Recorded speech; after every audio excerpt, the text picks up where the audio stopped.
Bab 151 menjadi lebih kuat saat menghadapi lawan yang kuat. Tidak bagus. Melihat ini, Siaya berteriak dalam hati dan segera mundur ke belakang sambil menatap kepompong energi merah gelap yang besar. Kepompong energi tampaknya melahirkan salah satu perubahan paling menakjubkan di alam. Seekor ulat berubah menjadi kupu-kupu. Kaca, terdengar tajam dan jelas. Tiba-tiba, kepompong itu bergetar sebelum akhirnya terbuka dengan dahsyat, dan sebuah sosok berwarna merah muda tiba-tiba muncul di tengah-tengah energi yang kacau itu. Sosok itu kuat dan tingginya hanya 2 meter. Meski masih tinggi dan kokoh, ia tampak jauh lebih lemah daripada sosok asli Bovei yang tingginya 5 meter. Namun, semua esensinya telah terkonsentrasi dan dari tubuhnya, Siaya merasakan tekanan yang sangat besar. Kulit Bovei yang merah cerah telah berubah menjadi warna merah muda. Sisik-sisik kecil di sekujur tubuhnya tersusun dengan sangat rapi. Sisik-sisiknya yang sangat tipis saling berdekatan membentuk kesan kecantikan yang alami. Dibandingkan dengan penyusutan tubuhnya yang dramatis, kepala Bovei telah berubah lebih drastis lagi. 3 tanduk coklatnya telah menghilang, hanya menyisakan 2 benjolan hitam sepanjang 1 inci di atas penutup telinganya. 2 mata biru dan 2 mata merah juga telah berubah. Kedua mata batu akik merah terang telah menyatu menjadi satu yang tertanam di antara kedua alisnya, seperti kristal merah muda yang indah. Khususnya, yang diperhatikan Siaya adalah fluktuasi energi di tubuh Bovei. Aura yang mengguncang bumi dan menakutkan itu membuatnya merinding. Tingginya sudah menyusut banyak. Kekuatannya tidak akan berlipat ganda seperti Frieza, kan? Siaya sedikit gelisah saat keringat dingin menetes di punggungnya. Di dunia Dragon Ball, baik Frieza maupun Majin Buu, bentuk akhir mereka selalu tampak mengecil dengan setiap transformasi. Namun, mereka tumbuh lebih kuat dengan setiap transformasi. Dengan tergesa-gesa menggunakan mata roh untuk mengamati, cahaya kemerahan muncul di mata Siaya. Untungnya, kekuatan tempur Bovei hanya mencapai 1,12 juta. Itu tidak berubah secara dramatis seperti yang dia harapkan. Untungnya, itu tidak sebesar perubahan Frieza. Siaya menepuk dadanya sambil mendesah. Jika kekuatan tempur Bovei setelah transformasi tubuh meningkat beberapa kali lipat seperti Frieza, maka meskipun dia menggunakan kemampuan ruang waktunya dia tidak akan mampu melawan dan hanya bisa mencari kesempatan untuk pergi. Beruntung baginya, kekuatan Bovei setelah transformasi tubuh tidak sebesar yang dibayangkannya. Kekuatan tempur 1,12 juta, hanya meningkat 180.000. Tingkat transformasinya hampir sama dengan Zarbon. Jika pada level ini, Siaya masih bisa bertarung. Awalnya, kekuatan tempur Siaya hanya lebih dari 700.000, mendekati 800.000. Setelah menyalakan Ki-nya, ia dapat bertarung secara setara dengan Bovei yang belum berubah bentuk. Kekuatan serangan agregatnya sekitar 900.000. Namun, karena ia telah terluka beberapa kali dalam pertarungan, dan ditambah dengan efek penyembuhan ajaib dari kacang Senzu, kekuatannya telah berkembang. Sekarang, kekuatan aslinya hampir 900.000. Setelah dia menyalakan Ki-nya, dia bisa bertarung dengan seseorang yang hanya memiliki sedikit lebih dari 1 juta kekuatan tempur. Jika kemampuan ruang waktunya diperhitungkan, dia hampir tidak bisa melawan Bovei. Pada saat ini, Siaya sebenarnya lupa bahwa ciri-ciri transformasi tubuh Bovei berbeda dengan transformasi tubuh Frieza. Padahal, transformasi tubuh Frieza pada dasarnya hanyalah proses pelepasan energi dan pelepasan sedikit saja kekuatan aslinya tidak dianggap sebagai transformasi tubuh. Adapun Bovei atau Zarbon, yang transformasi tubuhnya memungkinkan mereka untuk melampaui kemampuan normal mereka adalah transformasi tubuh yang sebenarnya, tetapi harga yang harus mereka bayar untuk transformasi semacam itu cukup besar. Bagus, bagus, bagus. Coba aku lihat seberapa kuat dirimu. Siaya menyeringai, darahnya mulai mengalir deras. Siaya mengambil posisi menyerang dan segera menukik ke bawah, berubah menjadi seberkas cahaya. Seluruh tubuhnya berwarna emas dan berkilau saat menerkam ke arah Bovei. Hahaha, kau begitu bernafsu ingin mati. Kalau begitu, biarkan aku mengantarmu pergi. Bovei tertawa kejam sambil menikmati sensasi tubuhnya yang dipenuhi kekuatan. Kemampuan transformasi tubuh ini sangat membebani kekuatan fisik dan umur. Intinya, hal itu menghabiskan terlalu banyak tenaga hidupnya, dan jika itu bukan masalah hidup atau mati, Bo Fei tidak akan pernah menggunakannya. Siu, seberkas cahaya tiba-tiba muncul di langit. Bang! Dengan tabrakan yang dahsyat, Bo Fei menyesuaikan posturnya dan membalas dengan cara yang sama. Namun saat mereka hendak bertabrakan, tubuh Siaya tiba-tiba menegang, dan dengan cepat menghindar. Hualala, gelombang energi merah tua yang kuat dengan cepat melesat keluar dari balik punggungnya. Siaya melambaikan tangannya seperti pisau, dan pisau di telapak tangannya memancarkan cahaya dingin. Krek! Bilah tangannya berbenturan dengan gelombang energi merah yang menyebabkannya bengkok 90 derajat. Lengannya bergetar, dan sensasi geli menyebar di sepanjang telapak tangannya. Pada saat ini, sosok Bo Fei telah muncul di sampingnya, dan menempel erat pada tubuhnya. Bang! Dalam sekejap, Siaya dan Bo Fei bertarung dengan ganas saat angin kencang yang mengandung sejumlah besar energi saling bersilangan. Namun, kekuatan Bo Fei setelah transformasi tubuh jauh di atas Siaya. Segera, tubuh Siaya penuh dengan luka. Tuan Bo Fei dan kekuatan manusia telah meningkat lagi. Kerumunan yang berada di kejauhan itu mundur ke belakang dengan tergesa-gesa. Cepat, bawa aku keluar dari sini. Aku ingin segera meninggalkan pusat perdagangan Bo Fei. Setelah beberapa kali perubahan mendadak yang membuat jantungku berdebar kencang, beberapa pedagang menyadari bahwa situasinya semakin tidak terkendali, dan dengan cepat berteriak kepada pengawal yang mereka sewa untuk mengawal mereka keluar dari sini, karena tidak ingin tinggal di sini lebih lama lagi. Ayo kita pergi. Kita tidak bisa tinggal di sini lebih lama lagi. Sekali lagi, segelintir orang melarikan diri. Di medan perang yang redup, dua gugus energi, satu emas dan satu merah muda, saling bertabrakan berulang kali. Gemuruh, tanah bergetar, dan beberapa sinar cahaya tak terlihat bersinar saat jurang selebar lebih dari 100 meter dan kedalaman yang tidak diketahui terbelah di permukaan tanah, memungkinkan magma panas yang membara menyembur keluar. Siaya mengulurkan kakinya dan menendang ke arah Bo Fei. Bang! Bo Fei hanya meletakkan lengannya di dada dan menangkis kekuatan brutal itu. Tidak bagus. Melihat ini, Siaya segera mundur. Melihat sosok yang cepat mundur, bagaimana mungkin Bo Fei rela melepaskannya? Dia bersiul ke atas dengan marah, tubuhnya berkedip cepat seperti sambaran petir yang melesat melintasi langit yang gelap. Dia mengangkat kakinya, mengepalkan tinjunya, dan melancarkan serangan berturut-turut tanpa henti. Buk! Terdengar suara keras yang teredam, dan Siaya menjerit kesakitan. Bahunya mengalami pukulan berat dan tubuhnya melesat keluar seperti peluru artileri, menciptakan jurang yang dalam di tanah. Ketika debu menghilang, jasadnya terlihat terkubur dalam di dalam tanah. Ledakan! Detik berikutnya, Bo Fei kembali melompat, mengepalkan tinjunya dan dengan marah menghantamkannya ke kepala Siaya. Jika serangan ini berhasil, cukup untuk langsung membunuh. Dengan suara gemuruh yang keras, tanah retak terbuka dan sosok Siaya tiba-tiba menghilang dari bawah tanah. Melihat ini, Bo Fei terkejut. Tepat saat dia kehilangan fokus sesaat, sosok yang bergerak cepat langsung tiba di hadapannya yang menyerangnya dengan gelombang energi. Tiba-tiba, tekanan yang mengguncang bumi menghantamnya seperti gunung Tai yang menekan ke bawah. Di tanah, Bo Fei menstabilkan dirinya dan buru-buru menanggapi dengan serangan. Hentakan yang sangat besar menyebabkan seluruh lapisan batu di bawah kakinya terpental ke atas.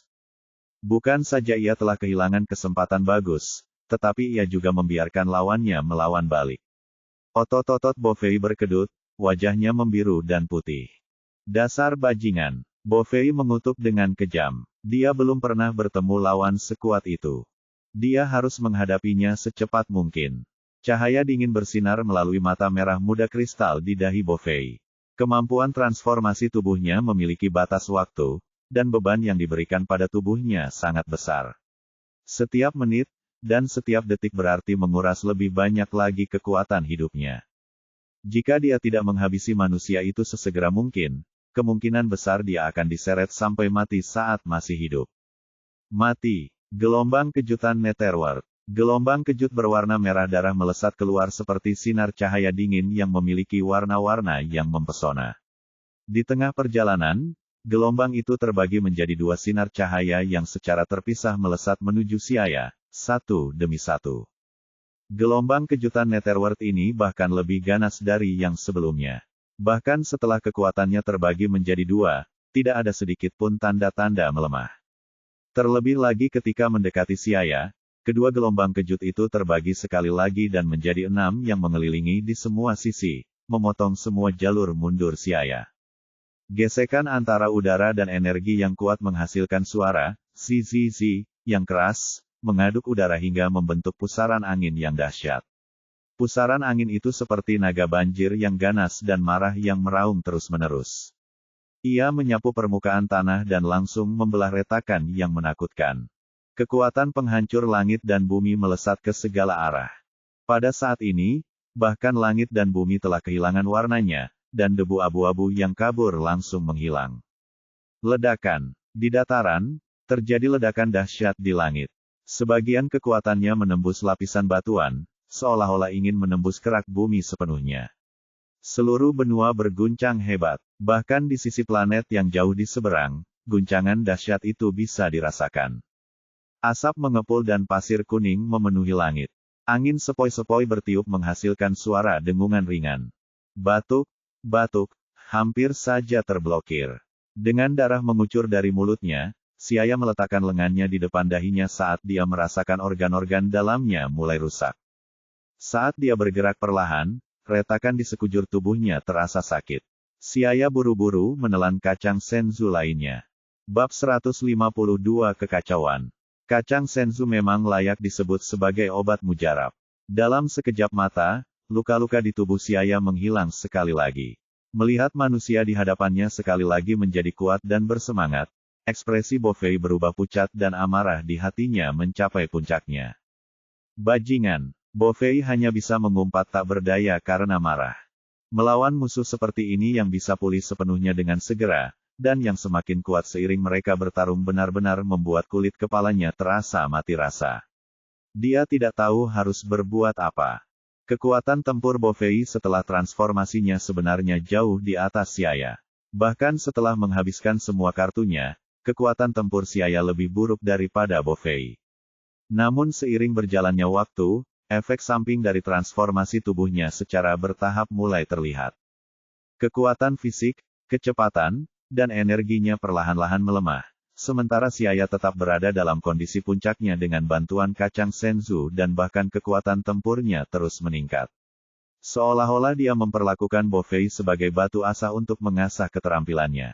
Jika terus begini, Bofei mungkin tidak akan terkalahkan, tetapi akan ditarik paksa oleh Siaya. Sungguh manusia yang tidak tahu malu dan hina. Sambil mengepalkan tangannya, mata Bofei tampak kejam seperti binatang buas. Mata di dahinya berkilauan dengan cahaya dingin saat dia menatap tajam ke arah Siaya. Merasakan kemarahan Bofei, Siaya menyeringai dan dengan sukarela mundur ke belakang, ribuan meter jauhnya dari Bofei. Jarak yang sedikit ini bagi mereka yang dapat melintasi ratusan ribu meter dalam sedetik tidaklah banyak, dan dapat dilintasi dalam sekejap. Angin sepoi-sepoi bertiup melewati daratan, mengangkat tirai debu. Dasar bocah nakal, kau boleh sombong sekarang, tapi aku akan segera membuatmu berharap mati. Mata Bofei jahat seperti serigala yang rakus. Matanya yang dingin dan berdarah tidak memiliki emosi apapun. Seperti binatang buas yang menatap mangsanya, dia memperhatikan Siaya dengan saksama. Bofei tiba-tiba berteriak keras sebelum tubuhnya menghilang. Siluetnya tidak dapat ditemukan dimanapun di daratan maupun di langit. Dengan kewaspadaannya yang tinggi, mata Siaya terus mengikuti gerakan Bofei. Tiba-tiba, cahaya terang melintas di matanya saat dia mengangkat tangannya dan meninju ke arah tertentu. Ledakan. Pukulan yang penuh kekerasan menciptakan pusaran angin yang secara mengejutkan meletus menjadi riak-riak ki yang tak terlihat. Melihat bahwa strateginya tidak membuahkan hasil, Bofei melesat ke langit dan berubah menjadi sinar cahaya yang tajam, lalu dengan cepat keluar dari jangkauan serangan balik Siaya. Kemudian, ia mulai melancarkan serangan pada sudut yang lebih sulit. Kali ini Bofei benar-benar marah. Seperti anak panah, ia melesat maju mundur dengan cepat. Setiap serangannya mengandung kekuatan yang menggembirakan sekaligus menyesakan. Karena dia tahu bahwa makin lama hal ini berlarut-larut, makin tidak menguntungkan baginya. Pergi ke neraka, raungan naga, sinar energi merah terang yang menyilaukan melesat keluar dari mulut Bofei. Seperti iblis ganas yang merangkak keluar dari kedalaman jurang, sinar itu menuju ke arah Siaya. Ekspresi Siaya tegas saat tatapan gila melintas di matanya, dia juga menggunakan gelombang energi untuk menyerang.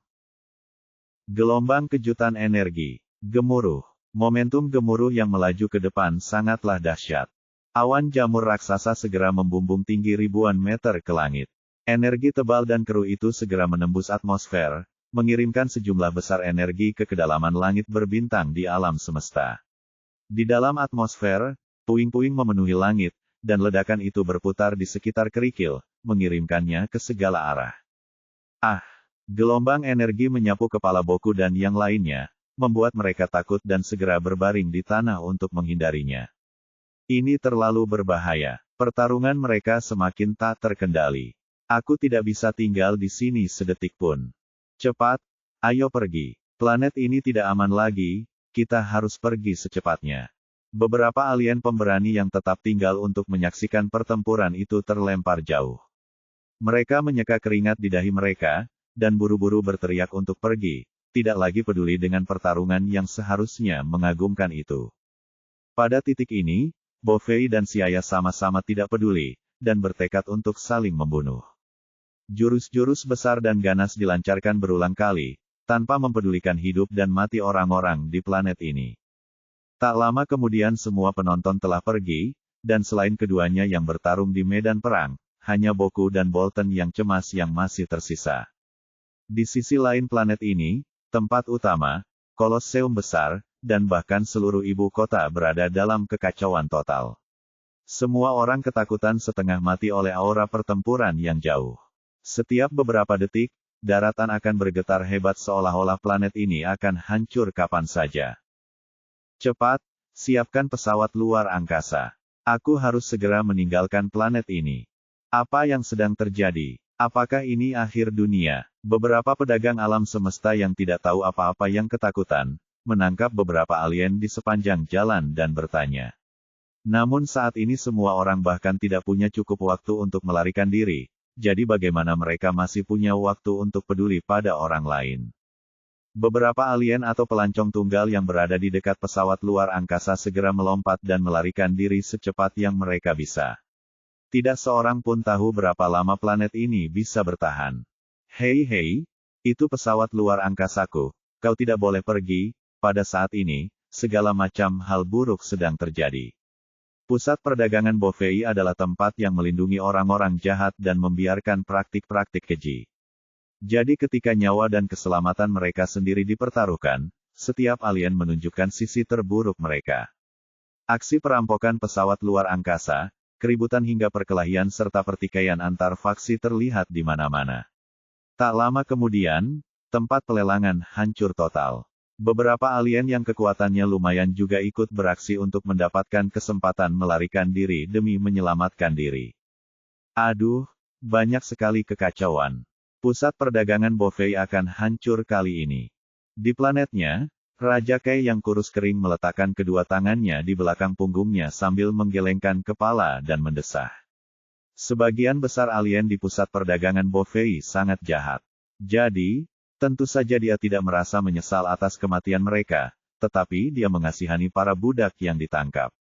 Tapi siapa manusia itu? Sudah bertahun-tahun berlalu, tetapi aku belum pernah melihat manusia sekuat itu.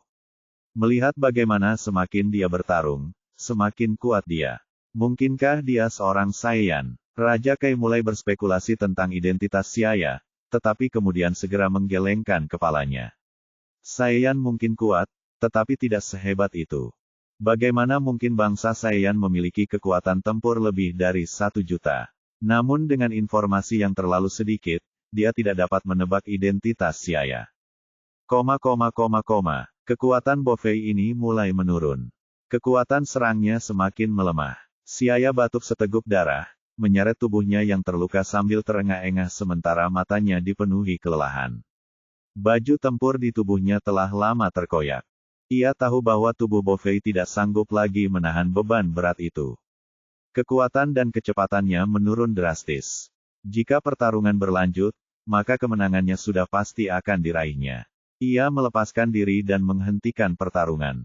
Ketika suara Siaya sampai ke telinganya, tubuh Bofei bergetar dan matanya melebar. Ia melihat manusia yang melayang di depannya menggelengkan kepalanya ke arahnya, ekspresinya seolah-olah kemenangan sudah dalam genggamannya. Bofei tahu kelemahannya, jadi raut wajahnya berubah jahat saat dia mengatupkan giginya dan meraung seperti binatang buas. Apa yang bisa dipahami manusia sepertimu? Aku, Bofei, telah memimpin pusat perdagangan selama ratusan tahun, dan tidak pernah kalah. Dia meraung marah, urat-urat di kepalanya berdenyut. Dia melotot tajam ke arah Siaya sambil menyerang dengan liar ke segala arah seolah-olah dia telah kehilangan akal sehatnya. Ledakan bergemuruh terus bergema, dan tanah berguncang hebat ke atas dan ke bawah.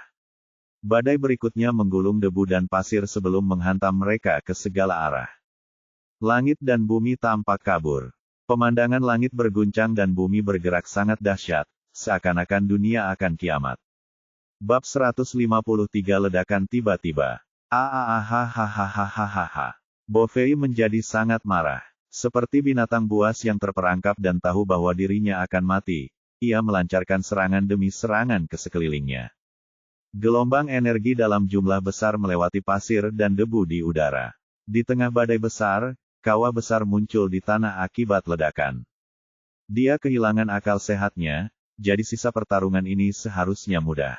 Sambil memuntahkan seteguk darah, mata Siaya bersinar seperti obor. Dia menghembuskan napas dalam-dalam seteguk ki yang keruh, lalu sosoknya dengan lincah melesat di langit, menghindari semua serangan. Tubuhnya berdesing dan tiba-tiba muncul di hadapan Bofei. Saat ini, mata Bofei memerah, seluruh tubuhnya telah tenggelam dalam kondisi setengah gila. Siaya mengarahkan telapak tangannya ke arah Bofei yang bersinar dengan sinar biru kusam. Energi tenang namun kuat tiba-tiba terbentuk. Tidak bagus. Jantung Bofei bergetar, dia sadar dan buru-buru menghindar. Namun, sudah terlambat. Bang! Awan jamur raksasa membubung tinggi ke langit, cahaya biru pucat menerangi cakrawala. Energi dahsyat itu terus menyebar ke segala arah dengan ledakan yang mengguncang dunia. Awan di langit langsung menguap dan menghilang. Jika seseorang berada di luar angkasa, mereka dapat dengan jelas melihat suar besar yang muncul di planet tersebut. Ayah! Boku dan Bolton menjadi pucat karena ketakutan, saat mereka mengangkat tangan dan melangkah maju untuk melawan badai yang dahsyat itu. Ketika gelombang energi melemah hingga ke tingkat yang dapat mereka tahan, mereka berdua terbang ke pusat ledakan, gemetar ketakutan. Di sana, mereka melihat kawah besar dengan diameter sekitar beberapa ratus kilometer dan kedalamannya tak diketahui. Seolah-olah sebuah meteor telah menghantam, bebatuan di sekitarnya telah meleleh oleh energi yang kuat menjadi lava cair yang terus mengalir keluar. Asap hitam dan bau belerang dan besi menyerang lubang hidung mereka. Dengan mata terbelalak ketakutan, kedua bersaudara itu menatap kawah yang sangat besar dan dalam yang seperti jurang yang dalam. Ketakutan melintas di mata mereka, dan mereka merasa sangat gelisah dalam hati mereka yang gemetar. Mereka ingin membalaskan dendam ayah mereka, tetapi saat mereka melihat Siaya di kejauhan yang terengah-engah, mereka tidak berani bergerak. Kekuatan Siaya benar-benar membuat mereka takut. Ayah, mungkinkah ayah sudah? Bibir Boku bergetar karena tak percaya saat berbicara. Energi dahsyat penghancur langit dan bumi tadi membuatnya menyadari fakta bahwa bahkan seseorang sekuat ayahnya sama sekali tidak akan mampu bertahan dari ledakan itu. Akhirnya aku berhasil membunuhnya. Bofei itu memang sangat tangguh. Siaya terengah-engah. Serangan tadi telah menghabiskan hampir seluruh energinya. Bahkan untuk bergerak saja sudah sulit. Pertama-tama aku perlu menggunakan kacang senzu untuk memulihkan kekuatan fisikku. Sambil berkata demikian, dia mengeluarkan kacang senzu dari ruang dimensinya dan bersiap untuk memakannya. Ini akan menjadi ketiga kalinya dia memakan kacang senzu. Dia memakan 2 saat pertarungan, dan sekarang memakan yang ketiga setelah pertarungan. Untuk memakan 3 kacang senzu dalam satu pertarungan, hanya Siaya yang memiliki banyak kacang senzu yang berani melakukannya. Dalam karya aslinya, Dragon Ball Fighter mana yang tidak menganggap kacang Senzu sebagai harta karun. Mereka bahkan ingin membelahnya menjadi dua untuk dimakan. Jika mereka tahu bahwa si ayah menyia-nyiakan kacang Senzu dengan memperlakukannya seperti kacang goreng, mereka mungkin ingin mencekiknya sampai mati. Tapi saat ini, sesuatu yang tidak terduga terjadi. Seberkas cahaya indah bagaikan bunga popi tiba-tiba melesat bagai kilat dan sebelum si ayah sempat bereaksi, berkas energi berwarna merah tua, indah namun sangat dingin itu masuk dari dadanya dan keluar dari belakang. Ah! Si ayah menjerit kesakitan yang menyayat hati, dan langsung jatuh ke tanah, kacang Senzu jatuh dari tangannya. Anehnya, sesosok tubuh yang babak belur dan berlumuran darah melayang tak stabil dari kawah tak berdasar, lalu jatuh ke tanah, sambil terengah-engah mencari napas. Ayah! Ayah! Boku dan Bolton berteriak kaget. Suara mereka dipenuhi dengan keterkejutan dan ketidakpercayaan. Mereka seperti orang-orang yang telah terombang-ambing di lautan selama berhari-hari, kelaparan dan akan segera mati, tetapi mereka melihat daratan di saat-saat terakhir hidup mereka. Perasaan terkejut yang tiba-tiba muncul hampir membuat mereka pingsan. Namun, Bofei tampak menyedihkan saat ini. Sisik-sisiknya tidak teratur, luka-luka mengerikan ada di sekujur tubuhnya, dan mata batu akik di kepalanya redup dan berubah warna. Sulit untuk menemukan kulit utuh apapun di tubuhnya. Bahkan Bofei sendiri tidak percaya bahwa dia dapat bertahan hidup tepat sebelum dia diserang gelombang energi siaya, tetapi ternyata hidupnya cukup ulet. Jieji, manusia, kau tidak mengira aku akan selamat, kan? Dengan dukungan dari Boku dan Bolton, Bofei terhuyung-huyung ke arah siaya saat kabut merah gelap menggeliat di sekujur tubuhnya, melepaskan aura jahat yang sangat pekat. Sinar cahaya lain menyambar. Dia mengulurkan jari-jarinya dan sebuah sinar listrik tajam bagaikan laser melesat keluar, menghantam tanah di sekitar siaya dan langsung membuat sebuah lubang kecil yang gelap dan tak berdasar. Katakan padaku, bagaimana aku harus menyiksamu? Kata Bofei seolah-olah kesuksesan sudah dalam genggamannya. Meskipun dia terdengar kelelahan, dia tetap berdiri teguh. Dia akan secara pribadi meluangkan waktu dan menyiksa manusia yang membuatnya kehilangan muka. Ayah, biarkan aku melakukannya. Aku pasti akan membuatnya ingin mati. Kata Boku dengan penuh kebencian. Baiklah, siksa dia dengan baik.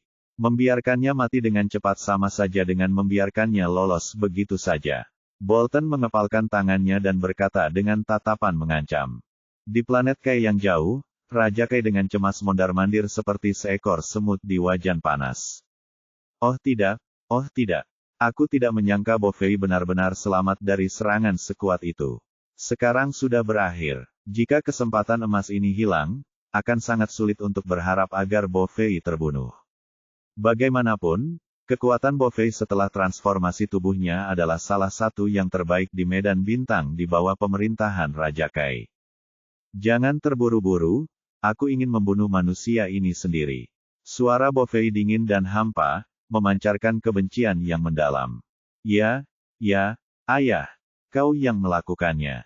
Tentu, saudara-saudaranya mengangguk dan menyerahkan hak membunuh manusia itu kepada ayah mereka. Kali ini aku benar-benar kacau. Aku tidak menyangka Bofei masih bisa bertahan hidup di bawah serangan seperti itu. Mata si ayah setengah tertutup karena kelelahan, karena rasa sakit yang menusuk jiwa dan kehilangan darah membuatnya merasa sangat lelah, membuatnya sulit untuk fokus. Kali ini, dia benar-benar meremehkan musuh. Dia pikir sudah cukup untuk membunuh Bofei, tetapi pada akhirnya, dia diserang balik oleh Bofei. Jika kematian musuh tidak dipastikan, seseorang tidak boleh lengah. Kejadian ini telah memberinya pelajaran yang mendalam. Namun, apakah mereka benar-benar berpikir mereka dapat membunuhku begitu saja? Si ayah tersentak ketika matanya yang gelap menatap Bofei dan kedua putranya. Dia tiba-tiba menyeringai dan berteriak keras, transmisi instan. Di depan mata ketiganya yang terkejut dan ragu, dia tiba-tiba berubah menjadi seberkas cahaya dan lenyap dari pandangan mereka. Apa yang terjadi? Bagaimana dia bisa menghilang? Ketika melihat mangsa yang sudah dalam genggamannya tiba-tiba menghilang, Bofei meraung marah. Namun, hal itu malah memperburuk lukanya, membuatnya menggertakkan gigi dan batuk-batuk hebat. Ratusan kilometer jauhnya, sosok Siaya tiba-tiba muncul di puncak gunung. Setelah mendarat, ia segera mengeluarkan kacang senzu dengan susah payah dan memakannya. Kacang senzu pecah dan vitalitas yang kaya menyebar di mulutnya dan semua lukanya dengan cepat sembuh. Lubang mengerikan di dadanya menghilang dan digantikan oleh kulit baru, putih dan lembut. Kita hanya bisa belajar dari kesalahan. Tapi kali ini terlalu berbahaya. Siaya berdiri dan mendesah dengan wajah serius dan tegas. Dia mencibir dan berkata, "Kau tidak beruntung karena tidak bisa membunuhku pertama kali." Kemudian, dia kembali lagi ke tempat Bofei dan putra-putranya berada. Bab 154 Planet akan dihancurkan. Melihat Siaya muncul kembali, Bofei akhirnya mengerti apa artinya melawan lawan yang tidak akan pernah mati. Mata birunya yang dalam menyipit saat dia melihat lawannya telah pulih sepenuhnya, dan tubuhnya dalam kondisi baik. Wajah Bofei berubah drastis saat dia berteriak keras karena tidak percaya. "Bajingan, bagaimana dia bisa pulih lagi?" Suaranya bergetar, dan hatinya tidak bisa menahan rasa takut. Dia tahu bahwa dengan kondisinya yang terluka saat ini, dia bukanlah lawan yang lain. Dia sudah kehilangan keinginan untuk membunuh Siaya, dan hanya ingin melarikan diri dari sini secepat mungkin untuk mempertahankan hidupnya. "Ayah!" Kedua saudara itu ketakutan dan berteriak secara naluriah. Namun Bofei juga tidak berdaya. "Hari ini, kalian semua harus mati di sini." Suara Siaya sedingin es, tanpa emosi apapun. Seperti Raja Neraka yang menjatuhkan hukuman, menyebabkan hati mereka menjadi dingin. "Bajingan!" Ekspresi Bofei berubah saat dia berteriak marah. Mengabaikan rasa sakit yang menusuk di tubuhnya, dia menembakkan sinar energi merah terang dan transparan dari telapak tangannya. Sinar energi itu ramping dan transparan seperti laser yang tak terlihat. Jika bukan karena sedikit distorsi yang disebabkan oleh gesekan antara udara dan sinar, itu tidak akan ditemukan sama sekali. Menyadari perubahan halus ini, Siaya segera menanggapi dengan mencibir. Ledakan. Dia menekan jari-jarinya untuk membentuk bilah telapak tangan sebelum mengayunkannya dengan kuat dalam lengkungan yang indah. Membawa aura yang luas dan suram, bilah itu langsung menghantam sinar energi yang melesat ke arahnya. Dengan suara gemuruh, sinar energi Bofei langsung tertekuk saat bertabrakan disertai aliran anak panah yang padat meletus. Gelombang energi siulan menyapu tanah, meninggalkan garis-garis dalam dan lurus di tanah yang luas. Sepanjang proses cedera dan pemulihan yang berulang selama pertarungan, kekuatan tempur Siaya terus meningkat. Seperti bilah yang tidak diasah, bilah itu perlahan berkilauan dengan cahaya dingin senjata ajaib setelah diasah melalui Bofei, batu asa ini. Sekarang, Bofei yang terluka parah jauh dari tandingan Siaya. "Pergi ke neraka." Bofei meraung dengan mata ganas. Tangannya berputar dan tiba-tiba mengumpulkan bola energi merah tua yang memancarkan semburan aura jahat. Dia menghabiskan hampir seluruh kekuatan hidupnya untuk mengumpulkannya, dan begitu dia melemparkannya, seluruh planet kemungkinan besar tidak akan selamat. Pada titik ini, Bofei sudah tidak peduli lagi. Hatinya penuh dengan kehancuran, ingin menghancurkan planet ini bersama Siaya. Udara bergetar. Seluruh planet bergetar dan energi dingin yang menakutkan menyebar kemana-mana. Meriam penghancur dunia bawah. Mata merah darah biru tua milik Bofei menyapu dengan ganas, dan aura dingin yang keras dan mengesankan langsung menyegel ruang di sekitarnya seperti sangkar. Dunia menjadi abu-abu seolah-olah telah kehilangan warnanya, dan jarak ribuan meter membeku sementara ruang waktu tampaknya telah kehilangan maknanya. Saat dia melancarkan serangannya, udara yang terbakar menjadi sunyi, dan bau kematian yang pekat memenuhi atmosfer. Kaca, terdengar suara kaca pecah, dan mata batu akik merah muda di tengah dahi Bofei tidak dapat menahan energi ganas yang terus-menerus bergerak dan hancur berkeping-keping. Di langit, Siaya melihat ke bawah ke pemandangan ini dan hanya menggoyangkan tubuhnya, mengurangi niat membunuh yang kuat di matanya yang gelap. Dia kemudian mengatupkan giginya dan mulai mengumpulkan semua ki di tubuhnya menjadi bola energi raksasa. Pukulan pemecah ruang dan waktu. Sinar biru es dari petir bercampur dengan jumlah energi yang mengagumkan, dan melesat maju. Cahaya yang indah dan menyilaukan membubung tinggi di langit seperti naga es yang menyapu aura yang sangat kuat dan sinar listrik yang mengguncang bumi. Ledakan. Naga ilahi biru es kuno yang kuat itu langsung bertabrakan dengan meriam penghancur Netherworld yang menakutkan, dan langsung meletus dengan suara keras yang menggema di langit dan bumi. Gemuruh, gemuruh. Untuk waktu yang singkat, langit tampak kembali ke kekacauan yang samar sebelum terciptanya langit dan bumi, sementara matahari menjadi gelap. Planet itu sendiri mulai berguncang hebat, dan energi biru es yang luas yang dikelilingi oleh busur listrik biru tua yang menggelitik segera membanjiri aura Netherworld Destruction Cannon. Di bawah aura tinju, ruang waktu hancur, dan menelan seluruh meriam penghancur Netherworld. Tidak, dengan teriakan yang menyayat hati, Bovei hanya bisa memperlihatkan ekspresi tidak rela yang terdistorsi di wajahnya saat ia ditelan oleh energi yang dahsyat dan dahsyat itu. Di bawah guntur dan ledakan kilat yang dahsyat itu, tubuhnya terjepit, terkoyak, dan dengan cepat hancur menjadi bubuk. Ayah! Ayah!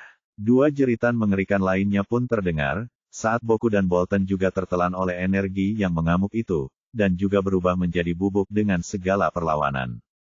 Oh sial, aku menggunakan terlalu banyak kekuatan, planet ini juga akan hancur. Setelah menelan ketiganya, energi penghancur ruang waktu tidak berhenti dan terus menyerbu ke arah inti planet.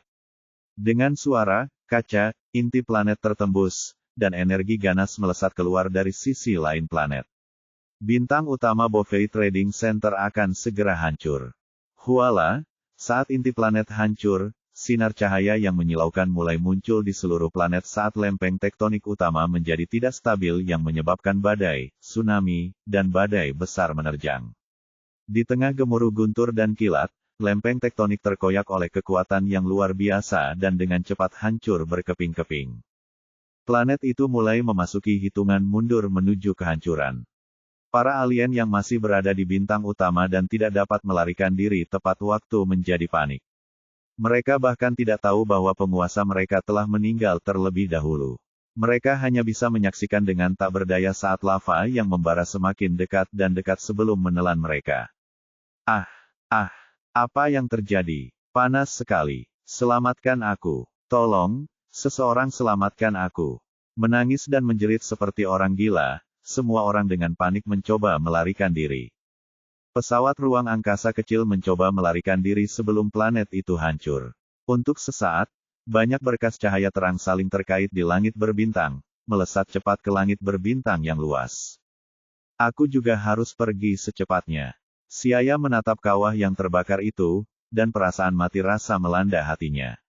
Kekuatan penghancur ledakan planet tidak bisa dianggap enteng, jadi dia bersiap untuk pergi menggunakan transmisi instan tanpa penundaan. Tiba-tiba, dia merasakan sekelompok aura lemah berkumpul bersama. Hanya ada satu kemungkinan aura lemah itu muncul di bintang utama pusat perdagangan Bovei. Siaya segera berteleportasi dan melihat para budak perempuan yang dikurung dengan wajah penuh keputusasaan. Mereka adalah budak-budak yang dilelang, tetapi tidak sempat dikirim. Karena planet itu akan hancur, para pembeli tidak punya waktu untuk mengkhawatirkan mereka, dan sibuk berusaha melarikan diri sendiri. Lupakan saja, karena aku sudah melihatmu. Aku akan menghemat waktumu di jalan. Dengan cepat mengambil keputusan, Siaya berjalan di depan mereka dan berbicara dengan bantuan alat penerjemahnya, semua orang berpegangan tangan, aku akan membawamu pergi. Para budak wanita yang panik gagal memahami alasannya dan menggunakan tangan mereka untuk menutupi tubuh mereka yang terbakar yang hanya mengenakan sedikit pakaian. Tepat ketika Siaya merasakan sakit kepala, mereka akhirnya bereaksi dan buru-buru bergumam sebentar sebelum bergandengan tangan satu sama lain. Bagus, benar sekali. Siaya tersenyum sebelum meluncurkan transmisi instan. Mereka berteleportasi keluar dari bintang utama dan tiba di salah satu dari dua planet lain di pusat perdagangan Bovei. Namun, dia masih merasa bahwa tempat itu tidak terlalu aman, jadi dia memindahkan mereka ke tempat yang lebih jauh. Gemuruh. Suara keras yang teredam bergema di seluruh langit berbintang, dan planet besar itu berubah menjadi debu alam semesta di tengah ledakan gemuruh yang besar. Kekuatan penghancur dari ledakan dahsyat itu bahkan mengguncang dua planet lainnya, sedangkan Super Dragon Ball yang ukurannya jauh lebih besar memiliki medan gravitasi yang lemah dan karenanya terlontar jauh ke dalam alam semesta dengan kecepatan yang seragam, didorong oleh ledakan planet tersebut. Planet perdagangan Bovei telah hancur. Melihat planet utama pusat perdagangan Bovei menghilang dari alam semesta, Raja Kai menghela napas panjang, merasa agak menyesal. Perasaan menyaksikan kehancuran sebuah planet kehidupan di depan mata kita tidaklah baik, meskipun sebagian besar orang di sana adalah orang jahat. Bab 155 Bola Naga Bintang 6. Bintang utama Bovei Trading Center hancur. Bintang itu berubah menjadi debu alam semesta dengan ledakan dahsyat.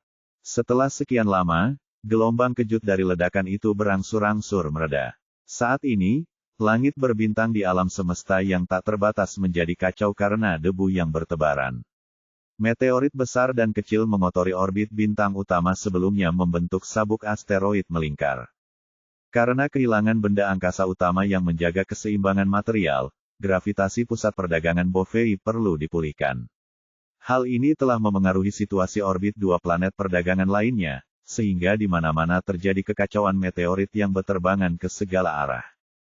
Diperlukan waktu yang sangat lama agar situasi orbit planet kembali stabil. Pada saat ini, para alien yang beruntung lolos hidup-hidup menoleh ke arah pusat perdagangan yang hancur dan tak kuasa menahan rasa terkejut. Mereka sangat gembira karena mampu bertahan hidup dari krisis. Ya ampun, hampir saja. Nyawaku hampir melayang di sana. Seorang alien gemuk menyeka keringat di dahinya, seluruh tubuhnya seperti akan ambruk karena kelelahan. Di sisi lain, dua pengawal bayarannya adalah para ahli yang kekuatan pertempurannya telah mencapai 30.000 dan dapat dianggap sebagai yang terbaik dalam industri pengawal. Namun, saat ini, mereka berdua tidak dapat menahan hati mereka untuk tidak gemetar saat mereka bersama dengan majikan mereka dengan bodohnya melihat pusat perdagangan Bovei yang telah menghilang. Manusia berambut hitam itu benar-benar kuat.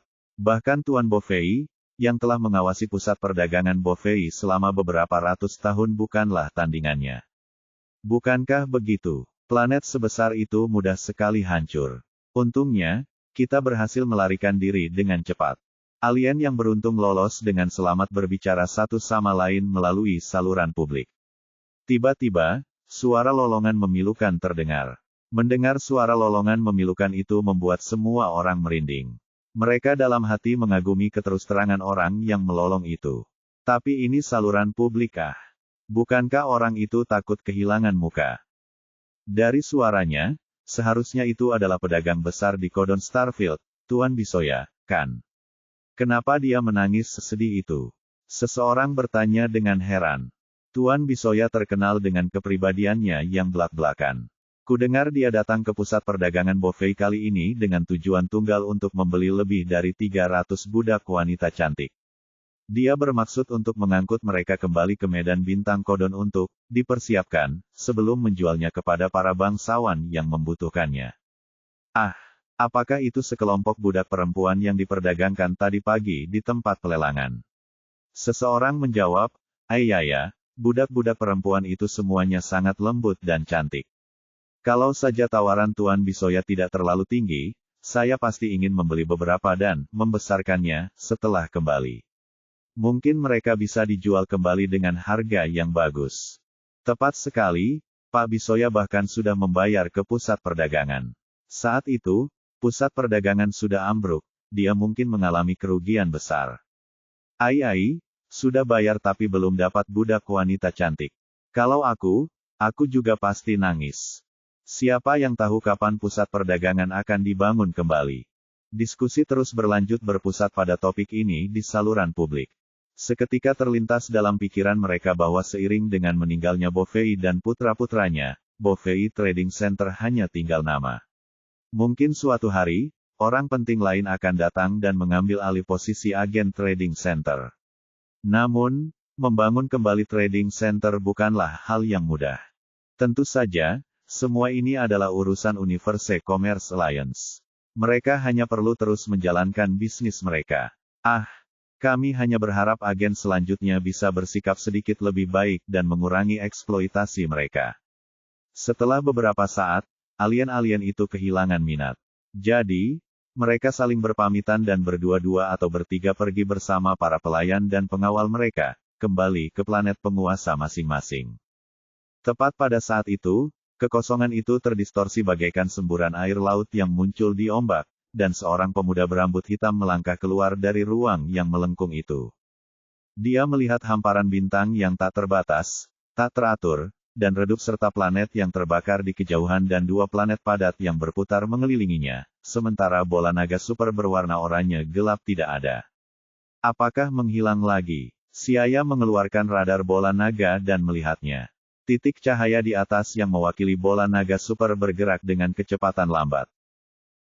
Jadi, benda itu hanya tertiup angin oleh energi yang dihasilkan akibat ledakan planet. Kupikir Vados telah menyembunyikannya lagi.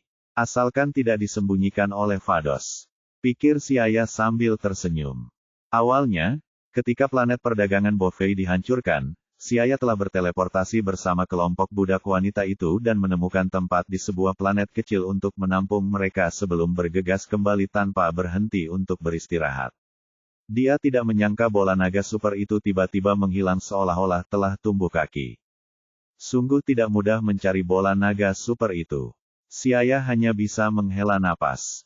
Dia secara alami telah menemukan bola naga bintang 4 di alam semesta ke-7 tanpa banyak usaha, tetapi di alam semesta ke-6, dia harus bertemu dengan Vados yang mengacaukan rencananya. Bola naga bintang 6 ditempatkan oleh Vados di pusat perdagangan Bovei sehingga dia dan Bovei akan bertarung dengan sengit untuk mendapatkannya. Sedangkan untuk bola naga bintang 7, dia masih belum tahu keberadaannya. Tak lama kemudian, dia menggelengkan kepalanya dan menyingkirkan semua kekhawatirannya. Dia harus mencari bola naga super bintang 6 terlebih dahulu. Pandangannya jatuh pada posisi yang ditunjukkan pada radar bola naga, dan peta bintang yang menyusut dari langit berbintang alam semesta muncul di benaknya. Segera, dia meluncurkan transmisi instan untuk bergegas. Saat ini, di langit berbintang tak jauh dari pusat perdagangan Bovei, cahaya bintang yang indah bertebaran sehingga tampak seperti pola indah yang terukir pada gulungan hitam jika dilihat dari jauh. Kekunoan yang memperlihatkan pesona abadi yang tak terbatas. Seberkas cahaya melintasi langit berbintang sambil menyeret ekor yang panjang dan terang. Sebuah planet oranye gelap yang sangat besar bergerak maju di sepanjang jalur lurus dengan kecepatan yang seragam, tidak cepat atau lambat, santai. Planet kristal berwarna jingga gelap itu begitu besar sehingga saat ia bergerak melewati planet-planet lain, diameternya yang hampir mencapai 40.000 km membuat mereka tampak seolah-olah orang pendek bertemu dengan orang raksasa, dan tampak sangat kecil. Siluet seseorang tiba-tiba muncul di depan Super Dragon Ball. Ia kemudian mengulurkan lengannya ke depan, meletakkannya di depan lintasan Super Dragon Ball. Huala! Jarak antara kedua sisi semakin dekat. Permukaan Super Dragon Ball yang halus secara bertahap menjadi daratan datar yang luas. Super Dragon Ball berukuran puluhan kali lipat ukuran bumi. Menghalangi di depannya, tampak seperti seekor belalang yang mencoba menghentikan kereta perang. Namun, selanjutnya, sesuatu yang ajaib terjadi. Dengan suara rendah dan teredam, riak-riak tak terlihat terpancar keluar, dan bola naga super itu benar-benar berhenti. Akhirnya aku mendapatkan bola naga super ini. Selanjutnya, aku harus memindahkannya. Siaya menganggukkan kepalanya sambil menyentuh permukaan bola naga super itu. Dia menutup matanya dan mulai meluncurkan transmisi instan. Karena ukuran bola naga super sangat besar, ia harus membungkus kemampuan ruang waktu di sekitarnya saat meluncurkan transmisi instan dan ini mengharuskan seluruh bola naga super diam. Lebih jauh, seluruh proses teleportasi membutuhkan waktu sekitar 10 menit. Saat Siaya terus menanamkan kinya, garis-garis kristal seperti jaring mulai menutupi seluruh permukaan bola naga.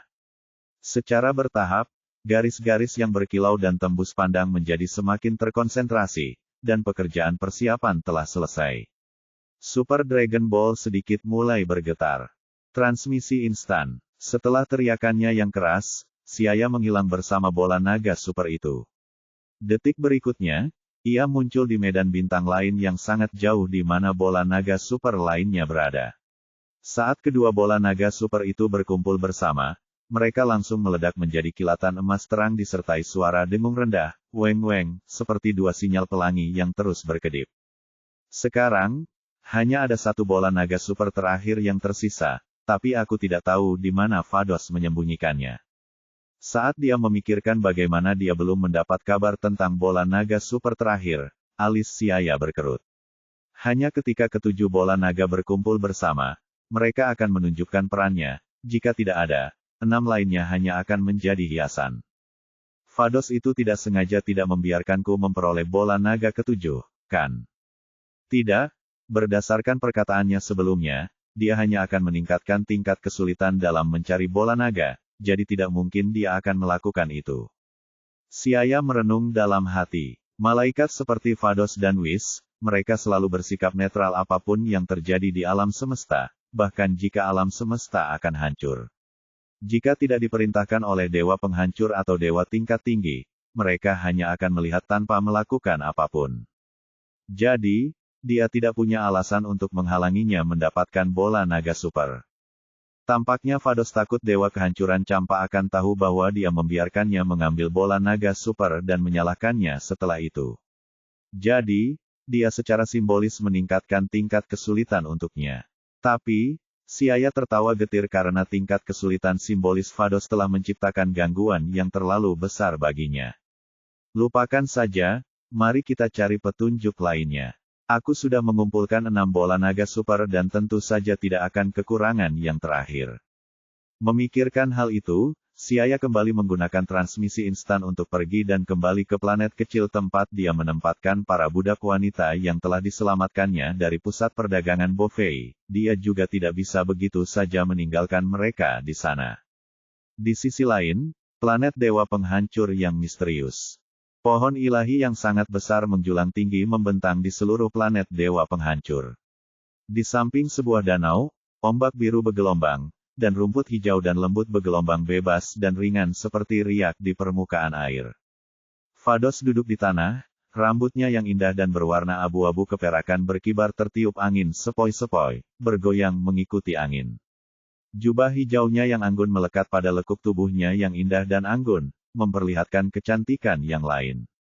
Selama itu, senyum mengembang di wajah tenang Vados saat matanya yang cerah memperhatikan pemandangan di bola kristal di atas tongkat kerajaan.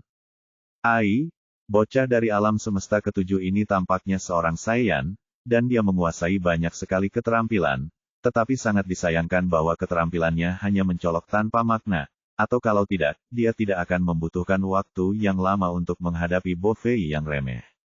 Dia masih perlu menempa dirinya sendiri.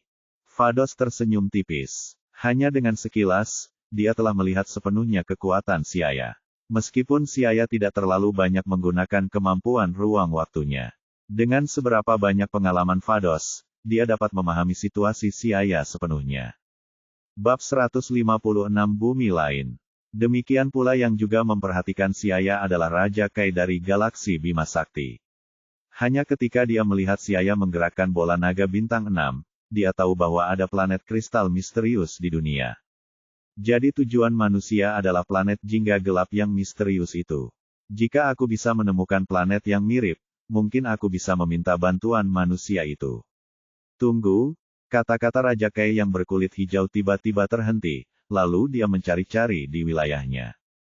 Dia tampaknya telah melihat planet serupa. Setelah mencari beberapa saat, ia berhenti di halaman rumput yang berbeda ketika antena di kepalanya tiba-tiba bergetar. Oh, ketemu. Ini mirip dengan planet kristal yang tiba-tiba muncul 2 bulan lalu di pusat perdagangan Bovei. Tapi, sepertinya akan sulit untuk mendapatkannya. Raja Kai menatap halaman rumput di hadapannya. Pikirannya tertuju pada suatu bidang bintang tertentu dalam wilayah kekuasaannya. Medan bintang itu agak unik, dan orang biasa tidak akan mampu memasukinya. Lupakan saja, mungkin menggunakan informasi ini untuk membuat kesepakatan dengan manusia itu tidaklah buruk. Di sebuah planet kecil yang sangat jauh dari planet perdagangan Bovei, sumber daya di sini langka, dan hanya cocok bagi orang untuk hidup dalam jangka waktu yang pendek. Di tengah angin dingin yang bertiup, ratusan budak wanita yang berpakaian minim gemetar dan meringkuk bersama untuk mendapatkan kehangatan. Setelah melalui serangkaian hal mengerikan seperti ditangkap, dirampok, dijual, dilelang dan seterusnya, meskipun mereka telah diselamatkan oleh Siaya, keadaan pikiran mereka masih panik dan takut. Putri Lavuli, dingin sekali. Beberapa gadis yang lemah tidak tahan dengan dingin yang menusuk, suara mereka agak gemetar. Simpanlah untuk sementara, pria pemberani yang menyelamatkan kita akan segera kembali. Putri yang bernama Lavuli itu membuka mulutnya dan membuat semua orang berkumpul untuk menghangatkan diri. Dia tidak menyadari bahwa tubuhnya sendiri gemetar. Planet kecil itu tandus, dan bahkan kayu untuk menyalakan api tidak dapat ditemukan. Putri, dunia asal kita telah direbut oleh musuh, dan setiap orang yang tidak terbunuh telah dijadikan budak. Apa yang harus kita lakukan di masa depan? Seorang gadis dengan sosok berapi-api meneteskan air mata saat dia meminta gadis itu ke sisinya. Lavuli terkejut sesaat sebelum dia menggenggam tangan kecil gadis itu dan berkata, "Jangan khawatir, Sier. Pria pemberani yang menyelamatkan kita itu pasti tidak akan meninggalkan kita." Mengatakan hal itu, dia memikirkan rakyatnya yang masih menderita, dan kabut mulai muncul di matanya yang indah. Namun, tak lama kemudian Putri Lavuli kembali menguatkan dirinya dan menyeka air mata dari sudut matanya untuk menghibur semua orang. Para budak perempuan ini berasal dari planet cantik bernama Divine Tree Star dan semuanya lahir dari Mother Goddess Divine Tree. Telinga gadis-gadis ini runcing seperti peri. Karena semua gadis dalam ras ini memiliki tubuh yang seksi dan menarik, setelah dunia asal mereka direbut, mereka ditangkap dan dijual sebagai barang dagangan. Di antara mereka, Lavuli dan gadis-gadis lain dalam kelompok itu dibawa ke pusat perdagangan Bovei untuk dilelang. Untungnya, Siaya menyelamatkan mereka pada saat kehancuran planet. Putri, siapakah pria pemberani itu? Dia bahkan tidak menggunakan pesawat luar angkasa untuk membawa kita keluar dari planet Bovei. Setelah gadis-gadis itu sedikit tenang, mereka mulai berdiskusi. Pasti Dewi Ibu yang mengirimnya untuk menyelamatkan kita. Pria pemberani itu manusia, tapi dia mirip sekali dengan kita. Beberapa gadis melepaskan suasana hati mereka saat mereka terus berceloteh. Baiklah semuanya, diamlah. Di sini dingin sekali. Tubuh kalian tidak akan sanggup menahan tenaga seperti itu. Melihat semua orang semakin bersemangat, semakin banyak mereka berbicara. Lavuli tidak dapat menahan diri untuk mengatakan sesuatu. Lavuli memiliki status tertinggi di antara orang-orang yang hadir di tempat kejadian karena ia lahir dari buah tempat tertinggi di Dewi Ibu. Begitu ia membuka mulutnya, semua gadis menjadi diam. Mereka semua berkerumun bersama dan dengan penuh semangat menunggu Siaya muncul. Setelah sekian lama, seberkas cahaya terang muncul entah dari mana, dan sosok Siaya muncul di hadapan gadis-gadis ini. "Pemberani sekali, Tuan. Tuan, Anda akhirnya kembali." Suara-suara renyah dan menyenangkan terdengar. Karena dia memiliki alat penerjemah untuk menerjemahkan, Siaya mengerti bahasa gadis-gadis ini dan segera mengangguk ke arah mereka. Saat ini dia melihat pakaian tipis di tubuh gadis-gadis itu dan juga sedikit gemetar di tubuh mereka. Siaya menepuk kepalanya, menyadari kesalahannya. Lingkungan dingin di sini mungkin tidak berarti apa-apa bagi seorang Saiyan, tetapi agak brutal bagi gadis-gadis bertubuh lembut dan lemah ini. "Iya, gadis-gadis ini kurus sekali." Dia mendesah. Bagaimanapun, dia tidak dapat menemukan keberadaan bola naga super terakhir untuk sementara waktu. Jadi, dia bermaksud menjadi orang baik sampai akhir. Sebelum menemukan tempat untuk menetap dan mengkonsolidasikan kekuatannya, dia juga harus menemukan tempat bagi gadis-gadis ini untuk tinggal. Namun, Siaya tidak tahu banyak tentang tempat-tempat di alam semesta 6 kecuali beberapa planet. Jadi, dia mengerutkan kening selama beberapa saat berdiri di sana. "Tuan, Tuan," Putri Lavuli berbicara dengan suara rendah. Melihat Siaya mengerutkan kening, Lavuli dan gadis-gadis lainnya langsung menjadi gugup, berpikir bahwa perilaku mereka telah membuat Siaya tidak senang. Melihat Lavuli dan yang lainnya bertingkah seperti burung yang terkejut, Siaya tercengang sesaat sebelum dia tertawa, "Jangan takut. Aku tidak kecewa padamu. Aku hanya berpikir tentang planet mana yang akan dituju." Setelah mendengarkan perkataan Siaya, Lavuli dan yang lainnya menghela napas lega seolah-olah mereka telah meletakkan batu besar. Setelah melalui berbagai macam penderitaan, saraf mereka menjadi sangat rapuh dan mudah terpengaruh bahkan oleh gemerisik dedaunan di dunia luar. Benar, alam semesta 6 juga seharusnya memiliki bumi, bagaimana kalau aku tinggal di sana dulu? Sebuah cahaya melintas di benaknya, dan Siaya teringat bahwa alam semesta 6 juga memiliki bumi. Namun, dia tidak tahu apakah itu telah hancur atau belum. Bagaimana kalau aku ke sana dulu untuk melihat-lihat? Ayo, semuanya berpegangan tangan, aku akan membawa kalian keluar dari sini ke suatu tempat bernama bumi. Siaya berbicara selembut mungkin. Mendengar ini, senyum cerah langsung muncul di wajah cantik Lafuli dan yang lainnya. Seperti bunga yang mekar di musim semi, sangat lembut dan menawan. Melihat itu, Siaya membeku, dan buru-buru membalikkan wajahnya. Iya, gadis-gadis yang berpakaian minim dan cantik ini terlalu menggoda. Sambil berpegangan tangan dengan akrab, ratusan gadis itu dengan cepat berkumpul membentuk lingkaran. Siaya mengangguk dan segera meluncurkan transmisi instan, mengubahnya menjadi seberkas cahaya, melintasi jarak yang jauh. Planet es kecil itu tiba-tiba menjadi sunyi. Wilayah utara, bumi. Bumi di jagat raya 6 juga terletak di bagian selatan area utara. Namun, karena jagat raya itu tidak sama, lokasi persisnya pun tidak sama dengan deviasi tertentu. Di sebuah planet kehidupan berwarna biru langit, di tengah hutan yang lebat dan hijau, suatu hari tiba-tiba datang ratusan pengunjung dari luar angkasa. Ketika mereka muncul, mereka dapat mencium aroma menyegarkan yang menyelimuti alam, dan perasaan menyegarkan muncul di hati mereka. Mungkin baru saja turun hujan gerimis, beberapa tetes air hujan masih menempel di dedaunan. Angin bertiup, dan air hujan menetes dari dedaunan ke tanah yang di bawah sinar matahari, memancarkan warna-warna cerah dan indah. Matahari baru saja melewati puncak pepohonan, dan lapisan kabut tipis mengepul di antara jajaran gunung yang tinggi. Tuan Siaya, apakah ini bumi? Indah sekali. Suara tawa gadis-gadis terdengar. Kata-kata mereka mengandung kegembiraan. Perasaan terbungkus dalam alam ini membuat Lafuli dan yang lainnya sangat gembira. Ya, ini pasti bumi. Siaya dikelilingi oleh banyak hal. Lingkungan di sini persis sama dengan bumi di alam semesta 7. Jadi, ini pasti bumi. Kalian semua tunggu dulu di sini.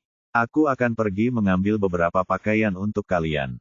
Siaya menatap mereka dan berkata, gadis-gadis ini semua berpakaian minim. Itu merusak moral publik. Aku harus membawakan mereka pakaian terlebih dahulu. Kami merepotkan Anda, Tuan Siaya. Suara Lafuli penuh rasa terima kasih. Siaya melirik mereka sekilas lalu langsung menghilang di depan mata mereka. Tak lama kemudian, Siaya kembali sambil membawa kapsul Hoi Poi berisi pakaian wanita. Saat dia keluar, dia juga sempat memeriksa situasi di bumi ini. Secara keseluruhan, tidak ada banyak perbedaan antara bumi di semesta 6 dan bumi di semesta 7. Keduanya adalah planet tingkat rendah dan sebagian besar dihuni oleh manusia. Namun, di bumi di semesta 6, suasana umum pelatihan seni bela diri tampaknya sedikit lebih intens, dan tingkat seni bela diri juga sedikit lebih tinggi. Bab 157 Keuntungan atau kerugian. Dibandingkan dengan alam semesta 7, kekuatan bumi alam semesta 6 secara keseluruhan tidak diragukan lagi lebih kuat, tetapi tampaknya karena perbedaan sekolah internal, kelompok seni bela diri bumi sama sekali tidak harmonis. Mereka terbagi menjadi beberapa kekuatan yang berlawanan, saling bertarung tanpa henti. Namun, ini tidak ada hubungannya dengan Siaya. Dia hanya bermaksud tinggal di sini untuk sementara waktu, dan mengonsolidasikan kekuatannya. Sebelumnya saat bertarung dengan Bovei, Siaya terluka sangat parah. Jadi, setelah ia memulihkan lukanya dengan kacang senzu, kekuatan pertempurannya jelas meningkat. Sekarang ia memperkirakan kekuatannya telah melampaui 1 juta poin. Peningkatan kekuatannya yang tiba-tiba ini mengharuskannya meluangkan waktu untuk menguasainya dan menstabilkannya. Sambil mengalihkan pandangannya, dia menyerahkan pakaian itu kepada Lafuli dan gadis-gadis lainnya. Tak lama kemudian, suara gemerisik pakaian yang berganti terdengar. Karena malu, Siaya pun berjalan menjauh. Tuan Siaya, kami sudah selesai berganti pakaian. Berbicara dengan suara lembut dan tegas, Lafuli berjalan mendekat, mengenakan pakaian baru. Pemandangan ratusan gadis berpakaian indah berdiri bersama di depannya, terutama gadis-gadis ini adalah peri yang anggun, bagaikan ratusan bunga yang mekar di musim semi. Sungguh menakjubkan. Siaya menatap mereka dan mengangguk, berkata, lingkungan bumi cukup bagus. Kalian semua sebaiknya menetap di sini dulu. Ya, Tuan Siaya. Lafuli mengangguk. Melihat Putri Lafuli mengangguk, gadis-gadis itu pun mengikuti jejaknya dan juga satu persatu setuju. Gadis-gadis ini tampaknya mencintai hutan, dan Siaya juga merasa bahwa sungguh tidak aman untuk membawa gadis-gadis itu ke kota.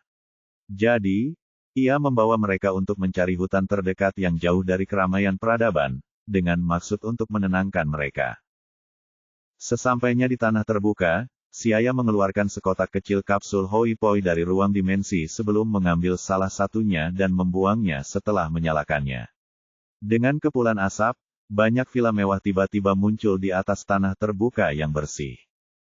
Villa-villa yang banyak itu semuanya adalah bangunan 3 lantai. Tidak akan menjadi masalah jika bangunan sebanyak itu hanya dapat menampung beberapa ratus orang. Kamu tinggal di sini dulu, untuk hal-hal lain bisa kita bicarakan nanti, kata Siaya sambil menunjuk ke villa-villa yang banyak itu sebelum berjalan menuju kamarnya sendiri di bawah tatapan heran Lafuli dan yang lainnya. Putri Lafuli, apakah ini sihir? Bagaimana bisa begitu banyak rumah muncul dalam sekejap? Setelah Siaya pergi, beberapa gadis melihat kemana-mana, merasakannya sebagai sesuatu yang baru sambil mengobrol. Mungkin itu semacam teknologi. Lafuli menatap kosong sejenak sebelum menarik napas dalam-dalam dan berkata, tidak masalah. Karena Tuan Siaya telah mengatur agar kita tinggal di sini, kita harus menuruti keinginannya. Ya, Putri. Gadis-gadis itu mengangguk. Mengenai Siaya, sang pahlawan yang menyelamatkan mereka dari sarang serigala, mereka dipenuhi rasa terima kasih dari lubuk hati mereka. Oleh karena itu, mereka semua duduk di bawah komando Lafuli. Di sisi lain, setelah Siaya memasuki kamarnya, ia terlebih dahulu menyalakan air panas dan berendam dengan nyaman di kamar mandi. Suhu air yang hangat dan sejuk langsung menghilangkan rasa lelah di tubuhnya. Meskipun kelelahan fisik setelah pertarungan telah hilang karena Senzu Beans, kelelahan mental masih menumpuk. Di dalam bak mandi, Siaya mengepalkan tinjunya dan merasakan kekuatan yang sangat besar mengalir di dalam tubuhnya. Kilatan terang melintas di matanya yang bersinar. Bertarung dengan Bovei telah menyebabkan kekuatan pertempurannya meningkat menjadi 1,04 juta, peningkatan yang sangat besar ini tidak dapat dianggap kecil. Segera dia mengendurkan tinjunya dan berpikir dalam hati, kali ini, pertarunganku dengan Bovei benar-benar berbahaya. Jika bukan karena aku meluncurkan transmisi instan di akhir untuk menghindar, sungguh sulit untuk memprediksi apakah aku akan hidup atau mati. Namun, aku benar-benar membuat kesalahan kali ini, membiarkan Bovei berkomplot melawanku. Melakukan kesalahan selama pertarungan seringkali berakibat fatal, terutama dalam pertarungan penting. Bahaya kali ini telah membunyikan bel alarm bagi Siaya. Kamu tidak boleh lengah kapanpun selama pertarungan. Ini adalah pelajaran yang telah dia petik dari kesalahan tersebut. Aku meminum 3 kacang senzu selama pertarungan, tetapi hanya kacang senzu pertama yang membuat kekuatan pertempuranku meningkat pesat sementara 2 kali terakhir tampaknya hanya memulihkan kekuatan fisik dan energiku tanpa meningkatkan kekuatanku. Siaya menyimpulkan dengan hati-hati. Konstitusi Saiyan memungkinkan kekuatan mereka meningkat pesat setelah mengalami cedera parah yang hampir mematikan. Namun, ini jelas memerlukan akumulasi sebelumnya. Efek dari cedera yang hampir mematikan lebih seperti membuka dan menutup sakelar yang merangsang semua potensi yang terkumpul sebelumnya, daripada terus-menerus menerobos. Ada beberapa contoh dalam karya asli di mana Son Goku dan Vegeta menggunakan kacang senzu untuk mencapai terobosan. Baik di planet Namek Saga, Android Saga, atau Majin Buu Saga, kacang senzu hanya digunakan untuk memulihkan kekuatan fisik dan tidak menghasilkan terobosan dalam pelatihan. Namun, terobosan yang hampir membuat Anda mati juga merupakan situasi yang sangat berbahaya. Seseorang dapat meninggal secara tidak sengaja. Jadi, yang terbaik adalah berlatih dengan jujur. Dengan mengingat hal itu, Siaya juga memikirkan kemampuan ruang waktunya. Dalam pertarungan, pada dasarnya dia tidak menggunakan kemampuannya. Bukannya dia tidak ingin menggunakannya, tetapi beberapa kemampuan sepele yang dimilikinya telah kehilangan fungsinya dalam pertarungan intensitas tinggi. Karena itu, hal itu perlahan membantunya dalam meningkatkan pertahanan dan kecepatannya. Situasi kekuatan ruang waktunya saat ini sangat canggung. Tidak berguna dalam pertarungan tingkat tinggi tetapi tidak perlu digunakan dalam pertarungan tingkat rendah. Ketika instant transmission berhadapan dengan ahli yang kuat seperti Bovei, tingkat keberhasilannya sulit dipastikan karena aura musuh mengganggu ruang. Kekuatan kemampuan ruang waktu sebagai jurus besar, meskipun besar, juga sangat menguras energi, dan tidak dapat digunakan dengan mudah. Dan hal ini tampaknya tidak dapat diselesaikan dengan menggunakan kacang sensu. Begitu jurus seperti Space Success dan Spacetime Freeze digunakan, para ahli seperti Bovei tentu saja dapat dengan mudah ditangani. Namun, karena konsumsi energi terlalu besar untuk jurus seperti itu, entah mengapa tidak ada gunanya menggunakannya saat berhadapan dengan Bovei. Terlebih lagi, jika suatu saat, muncul situasi di mana musuh mampu melepaskan diri dari kemampuan ruang waktu seperti terakhir kali terjadi saat bertarung dengan Kuler, cedera akibat serangan balik akan terlalu besar. Sepertinya seseorang hanya bisa mengandalkan kekuatan fisiknya sendiri saat bertarung dan kemampuan hanya digunakan sebagai pendukung. Hanya dengan cara seperti ini seseorang bisa tumbuh dengan mantap. Siaya tidak bisa menahan diri untuk tidak mendesah. Selama sisa hari-harinya, Siaya berlatih sambil tinggal di daerah pegunungan yang jauh dari pemukiman manusia. 4 bulan berlalu dengan cepat. Selama periode 4 bulan ini, Siaya bermeditasi setiap hari dan secara bertahap menggabungkan dan menguasai peningkatan kekuatan dalam tubuhnya. Kekuatan tempur sejuta, tidak bisa dikatakan terlalu banyak atau terlalu sedikit. Butuh waktu dan kesabaran untuk benar-benar menguasainya, dan Siaya adalah orang yang harus mencapai kesempurnaan dan sangat serius dalam berlatih. Di waktu luangnya, ia dengan tenang fokus meneliti penggunaan setiap teknik, seperti Energy Wave. Bagaimana cara mengerahkan kekuatan terbesar? Bagaimana cara menggunakannya untuk menghasilkan konsumsi diri yang paling sedikit? Ini adalah beberapa hal yang perlu direnungkan berulang-ulang. Sama seperti ketika orang dahulu menciptakan bubuk mesiu. Dari rasio kasar di awal hingga rasio bubuk mesiu hitam di kemudian hari dan kemudian lagi rasio untuk bahan peledak berkekuatan tinggi, yang mana yang tidak diteliti dengan saksama. Wajar saja, orang yang memiliki harta benda yang kekal memiliki ketekunan. Hanya setelah memiliki fondasi yang kokoh, ia akan mampu meneliti dengan sabar. Namun, ia membutuhkan pengetahuan yang mendalam untuk memanfaatkan fondasi itu sepenuhnya. Kalau dimaknai secara sederhana, itu adalah keterampilan, sedangkan kalau dimaknai secara luas, itu adalah seni bela diri. Begitu pula setelah beberapa bulan berlalu, Luffy dan gadis-gadis lain dari Divine Tree Star akhirnya keluar dari bayang-bayang di hati mereka. Kehidupan mereka di bumi berangsur-angsur menjadi ceria, dan perlahan-lahan senyum di wajah mereka bertambah. Suatu hari, Luffy mengambil kacang senzu kering dan kecil dari Siaya dan memeriksanya. Ia meletakkannya di samping bibirnya, giginya yang putih mutiara menggigitnya pelan, dan vitalitas alami yang melimpah menyebar di dalam mulutnya. Bagaimana menurutmu? Apakah kamu belajar sesuatu? Siaya berjalan mendekat dan melihat Luffy tenggelam dalam pikirannya dengan kacang senzu di mulutnya, lalu bertanya. Tuan Siaya, Luffy buru-buru berdiri. Katakan padaku apa pendapatmu. Siaya melambaikan tangannya padanya. Dia juga penasaran apakah gadis peri alami ini telah mempelajari sesuatu. Rona merah yang indah muncul di wajah Luffy saat dia berbicara. Kacang senzu ini tampaknya telah dimatangkan dengan metode khusus. Kacang ini tidak tumbuh secara alami, dan tampaknya mengandung zat aneh, sehingga memiliki efek ajaib untuk menyembuhkan dan menghilangkan rasa sakit. Hanya saja efek-efek ini ada harganya, kata Luffy dengan yakin.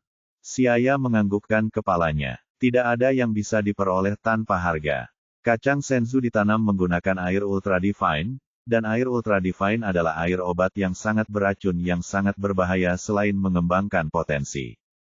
Teruskan, memberi isyarat pada Luffy untuk melanjutkan bicaranya, Siaya mengangguk pelan ke arahnya.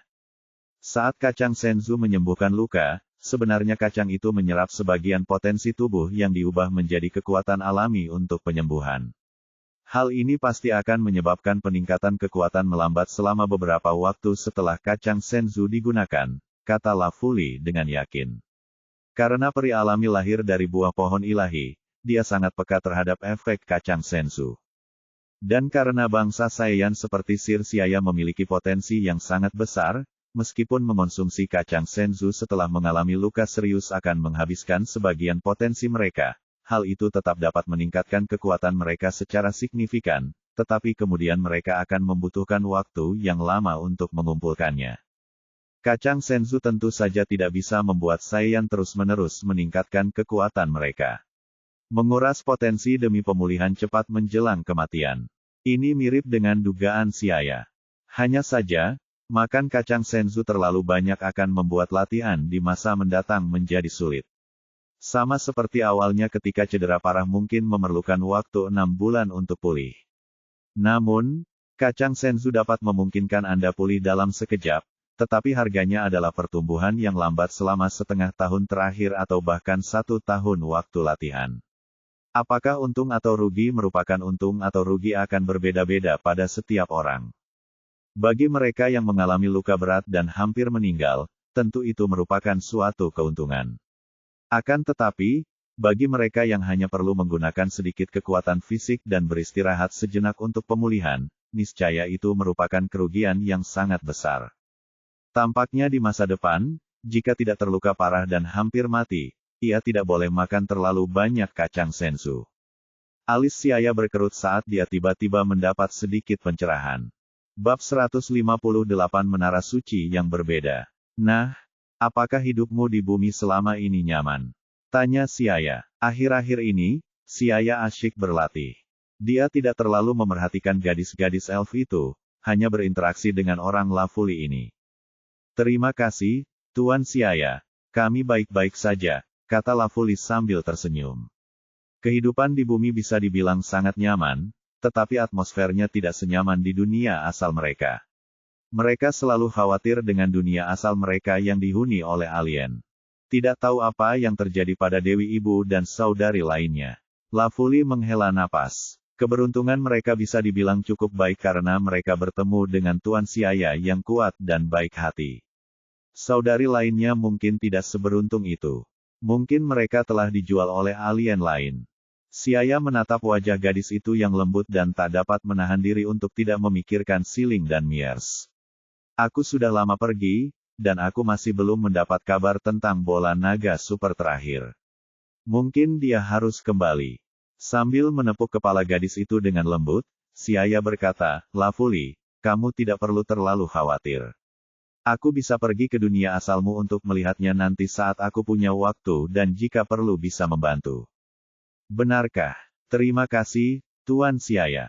Mata indah Lafuli tiba-tiba berbinar. Wajah mungilnya yang cerah dan cantik memerah karena kegembiraan, langsung menjadi bersemangat. Siaya menatapnya dan mengangguk pelan. Oh, ngomong-ngomong, aku akan pergi ke suatu tempat, aku akan menitipkan tempat ini padamu.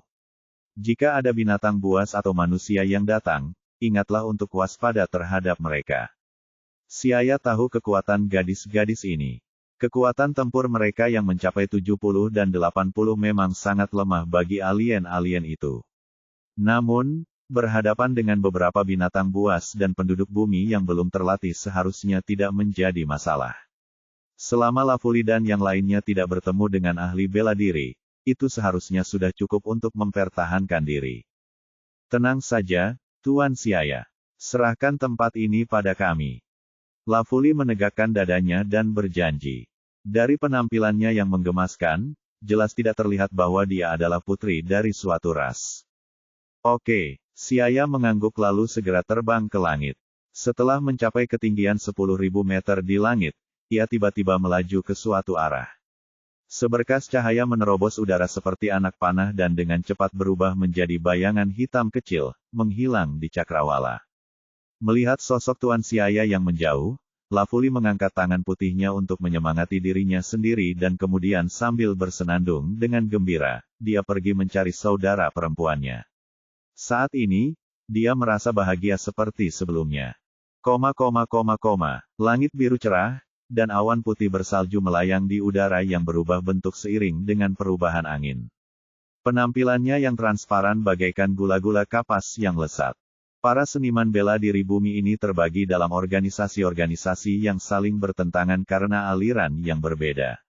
Dibandingkan dengan bumi di semesta 7, meskipun sedikit lebih kuat, bumi lebih praktis dan kurang alami. Tidak mengherankan jika penduduk bumi di semesta 6 punah di masa depan karena perang. Siaya berpikir dalam hati sambil terbang. Angin sepoi-sepoi yang jernih berembus melewati kerahnya, menghasilkan suara gemerisik.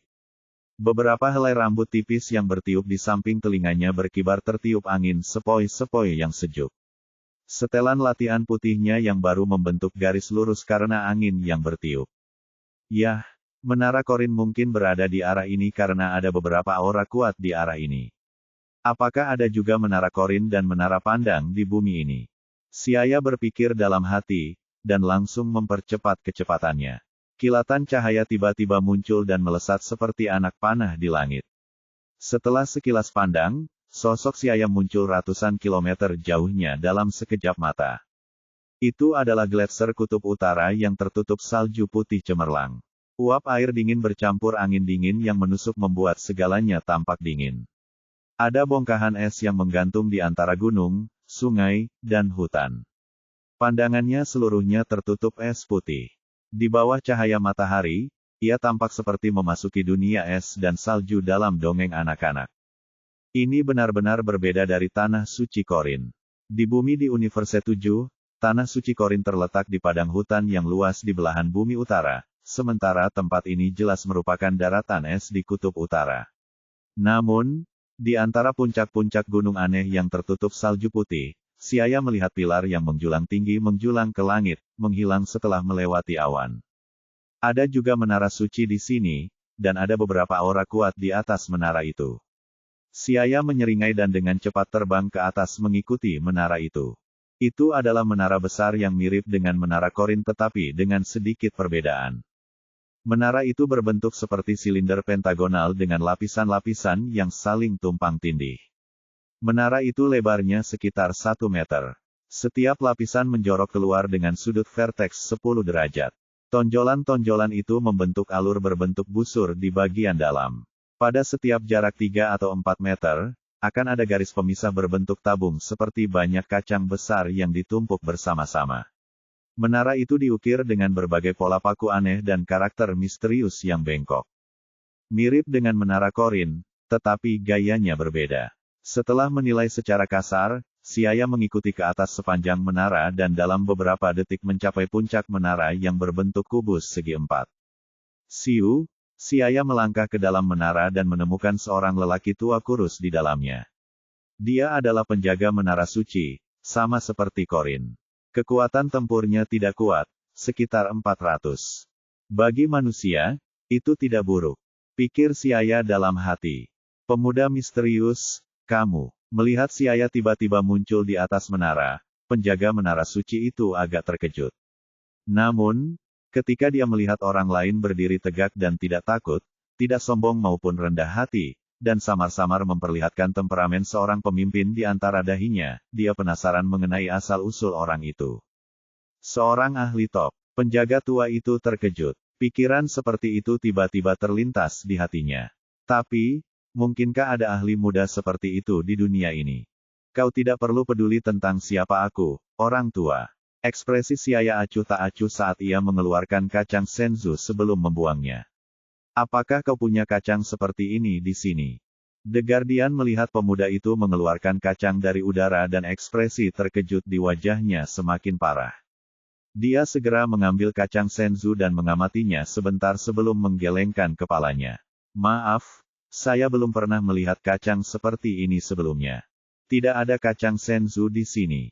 Melihat pihak lain tampaknya tidak berbohong, Siaya menganggukkan kepalanya. Dia merasa malu untuk mengambil kembali kacang senzu, jadi dia langsung melompat keluar dari menara dan terbang ke atas lebih tinggi lagi menuju lookout. Mungkin, ada sesuatu yang berbeda di sana. Kamu bisa makan kacang senzu ini. Suara samar terdengar dari kejauhan. Mendengarnya, penjaga kurus itu bergegas menuju tepi menara dan mendongak, tetapi dia tidak bisa lagi melihat siluet pria itu. Siapa pemuda itu? Mengapa ki dalam tubuhku sedikit bergetar ketika dia berdiri di hadapanku? Penjaga menara itu memasang ekspresi bingung di wajahnya sambil bersandar pada tongkat, tetapi segera dia mendesah berat. Saat ini, konflik antara seniman bela diri di bumi telah meningkat, dan ada kemungkinan perang akan pecah kapan saja. Pada saat ini, seorang ahli misterius seperti itu tiba-tiba muncul di bumi. Tidak tahu apakah itu berkah atau kutukan. Bab 159 pertama kali bertemu Raja Kai. Di atas menara suci, langit kosong dan sunyi. Di sini, udaranya sangat tipis, dan dengan langit biru sejauh ribuan mil, bahkan satu awan pun sangat jarang. Di langit yang luas dan cerah, puncak gunung berbentuk kerucut terbalik yang sangat besar tergantung di tengah langit biru, dan telah seperti itu selama bertahun-tahun. Siaya menemukan bahwa menara suci dan tempat pemantau alam semesta 6 tidak seperti alam semesta 7 yang lebih menyukai gaya yang biasa dan bulat. Sebaliknya, mereka memiliki gaya poligonal dengan tepi dan sudut yang relatif keras. Mereka mungkin sedikit lebih kuat dan memiliki sedikit kelonggaran dalam gaya yang menyebabkan seni bela diri bumi alam semesta 6 menjadi lebih kejam dan tirani, dan pertikaian menjadi lebih sengit. Pepatah yang mengatakan bahwa lingkungan yang berbeda menumbuhkan sifat yang berbeda pada penghuninya biasanya tidak salah. Di dalam gunung terapung raksasa itu, terdapat bangunan-bangunan megah yang dibangun di kaki bukit dan di samping danau. Bangunan-bangunan ini dibangun di kaki bukit sementara istana-istana dewa yang menjulang tinggi berdiri tegak di puncak bukit. Di bawah istana-istana dewa, kelompok bangunan batu giok yang megah tampak lebih indah di bawah sinar matahari. Di kaki gunung, terdapat sebuah mata air yang mengalir dengan air jernih gemericik. Di antara pepohonan pinus hijau yang rimbun di hutan gunung, banyak bangunan kuno dan elegan tersebar, membentuk kontras yang jelas dengan istana-istana dewa yang menjulang tinggi. Pada saat ini, sekelompok seniman bela diri manusia yang tinggal di Lookout sedang berdebat tentang perbedaan teori seni bela diri. Setiap orang dari mereka berdebat dengan wajah merah, hampir siap bertarung. Tepat saat mereka sedang berdebat, tiba-tiba, aura yang menakutkan dan kuat menyapu seluruh alam surgawi. Aura itu tenang dan jauh, sangat kuat, saat menekan mereka, membuat mereka sulit bernapas. Aura yang menakutkan sekali, siapa sebenarnya dia? Masih ada ahli seperti itu di bumi. Para seniman bela diri itu, semuanya terkejut tak terlukiskan. Mereka menghirup udara dingin. Suasana menjadi sangat sunyi. Tanpa peduli dengan pertengkaran kecil mereka, mereka tiba di alun-alun di tengah Lookout. Di tengah-tengah Lookout, seorang pemuda berpakaian putih berdiri tegak dengan santai. Ia melihat ke segala arah sebelum berjalan ke arah mereka. Kelompok seniman bela diri yang tinggal di Lookout alam surgawi ini adalah kelompok orang yang paling menonjol dalam ras manusia. Meskipun mereka terus-menerus berdebat satu sama lain karena teori seni bela diri, sehingga konflik berskala besar pun akan pecah dari waktu ke waktu. Namun, mereka masih memiliki beberapa kemampuan untuk membuat penilaian yang cermat. Saat mereka melihat Siaya, mereka tahu bahwa mereka jelas bukan lawan pemuda itu. Hal ini membuat wajah para ahli yang menyatakan diri itu terbakar. Siapakah pemuda ini? Mereka bertanya-tanya dalam hati, tetapi mereka tidak berani mengabaikannya dan bergegas menyambutnya. Senior, karena mereka tidak tahu bagaimana cara memanggil pemuda itu, mereka hanya bisa menggunakan senior setelah berpikir lama. Bagaimana mungkin ada begitu banyak orang yang berlatih di alam surgawi? Siaya bertanya dengan heran. Lookout, tempat semacam ini yang memurnikan hati dan meredam hawa nafsu orang-orang, seharusnya tidak terlalu banyak orang. Sama seperti Lookout di Universe 7, selain Popo dan kami, biasanya jarang ada seniman bela diri yang memanjat ke sana. Namun, ada begitu banyak orang yang tinggal di sini sehingga tempat ini seperti kota kecil. Melihat kekuatan orang-orang ini, dia bisa melihat bahwa itu biasa saja, tetapi alam mereka tidak terlalu tinggi. Baru saja, mereka tampaknya berdebat karena suatu alasan, membuat seluruh alam surgawi menjadi kacau, dan dipengaruhi oleh para pemimpin seni bela diri ini, bahkan tatanan alam bawah menjadi kacau balau. Siapa di antara kalian yang bernama kami? Tanya Siaya. Kami, semua seniman bela diri manusia menatap kosong untuk beberapa saat, dan saling memandang sebelum bertanya, apa itu kami? Kau bahkan tidak mengenal kami. Bagaimana kau bisa datang ke sini untuk berlatih? Siaya berkata dengan heran. Salah satu dari mereka melangkah maju dan berkata, kota di udara ini secara tidak sengaja ditemukan beberapa ratus tahun yang lalu oleh seniman bela diri generasi tua saat berlatih. Kemudian melihat bahwa lingkungan di sini indah dan membantu untuk berlatih, satu persatu ahli datang ke sini untuk tinggal. Kami tidak tahu siapa yang membangun tempat ini, mungkin itu adalah apa yang disebut kami yang disebutkan senior itu. Bahkan warisan kami telah terputus. Siaya benar-benar terkejut, dan langsung mengangguk. Dia bahkan sudah kehilangan minatnya di tempat ini. Orang-orang dengan 6 atau 700 kekuatan tempur ini tidak memiliki bimbingan kami. Tidak heran mereka hanya melatih kekuatan mereka dan tidak melatih alam. Dalam kreativitas, selalu merasa ada yang kurang. Dibandingkan dengan bumi di alam semesta 7, para seniman bela diri manusia di sini terkontaminasi dengan aura yang lebih sekuler. Tempat suci apakah alam surgawi itu? Bisakah sembarang orang dengan mudah datang ke sini? Di alam semesta 7, jika seseorang ingin naik ke alam surga dan menerima petunjuk kami, siapa di antara mereka yang tidak menonjol, dan telah melewati berbagai macam ujian berlapis-lapis untuk mendapatkan izin korin? Selain itu, tidak pernah ada seniman bela diri yang tinggal di lookout untuk waktu yang lama. Tidak seperti di sini, yang telah menjadi kota kecil. Lupakan saja, aku harus kembali. Siaya awalnya ingin melihat tempat ajaib seperti apa menara suci dan alam surgawi di alam semesta 6. Sekarang, tampaknya tempat itu telah sepenuhnya berubah menjadi tempat sekuler. Melihat Siaya berbalik dan pergi, para seniman bela diri yang tinggal di alam surgawi itu saling memandang, tetapi mereka tidak pergi dan menghentikannya, bahkan merasa lega karena dia pergi. Baguslah pemuda ini pergi. Jika dia tetap tinggal, siapa yang tahu apakah dia memutuskan untuk menjadi pemilik alam surgawi. Siaya terbang menuruni alam surga. Ia merasa putus asa saat bergegas kembali saat mendengar para seniman bela diri itu bertengkar. Seni bela diri di bumi ini telah mengecewakannya. Meskipun kuat, ia telah tersesat. Umat manusia yang ambisius dan agresif ini cepat atau lambat akan hancur di tangan mereka. Tepat saat Siaya hendak kembali ke hutan tempat dia tinggal sementara, sebuah suara berat tiba-tiba terdengar di telinganya. Pakar manusia misterius, dengarkan kata-kataku. Siapa? Siaya berhenti sejenak dan bertanya dengan ekspresi ragu. Saya Raja Kai yang bertanggung jawab atas seluruh wilayah utara. Saat ini, saya berbicara kepada Anda melalui pikiran. Suara itu terus berbicara. Kai Utara. Nama itu terlintas di benak Siaya seperti kilatan petir. Tampaknya keberadaannya akhirnya diketahui oleh Raja Kai. Oleh karena itu, dia bersikap tenang dan tenang saat bertanya, aku heran mengapa Raja Kai mencariku. Sebagai Kai yang bertanggung jawab atas seperempat galaksi, status Kai Utara dapat dikatakan menyendiri dan terpencil, dan mirip dengan kami, orang-orang tidak memiliki kesempatan untuk bertemu Raja Kai sepanjang hidup mereka. Siaya tidak percaya bahwa Raja Kai akan berbicara kepadanya tanpa alasan apapun. Hehe, anak muda, aku mulai memperhatikanmu sejak kau bertarung dengan Bo Fei. Setelah mengamati, aku menemukan bahwa kau bukanlah orang jahat. Aku memiliki informasi yang kau butuhkan dan ingin membuat kesepakatan denganmu. Kau tahu kemampuan transmisi instan planet Feyado.